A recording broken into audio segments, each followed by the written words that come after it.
we're alarmingly used to major publishers and platform holders doing their best to get additional money out of us.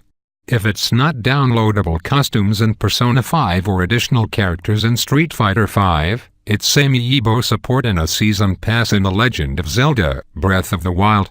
Free-to-play mechanics have reared their heads in the form of random roll loot boxes and multiplayer modes for games like Call of Duty, Infinite Warfare and Battlefield 1, but the form has recently come to single-player experiences like Middle-earth: Shadow of War.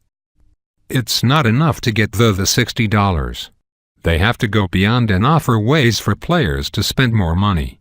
They have to incentivize those purchases in some manner. No publisher is really free from that. And in the worst culprits, you push the player to buy your additional content, instead of keeping those options in the background. So I was pleasantly surprised, after playing Forza Motorsport 7, Middle-earth: Shadow of War, and Star Wars: Battlefront 2, to find a AAA release that is a bit quieter about its extra stuff to buy. Assassin's Creed Origins is remarkably light when it comes to the worst of AAA excess. Take multiplayer for example. A few years ago, the trend was the addition of multiplayer modes in games that otherwise didn't really need them. Mass Effect 3 was one egregious example of this, but a number of other games followed suit. Multiplayer modes encourage players to return to a title again and again.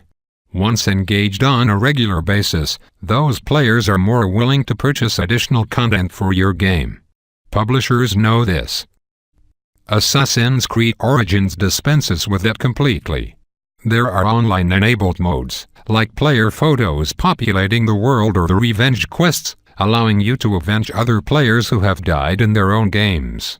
You can even challenge other players in the gladiator arena, not directly, but in online leaderboards. But otherwise, this isn't a multiplayer game. It's just you and Bake, exploring all of Egypt.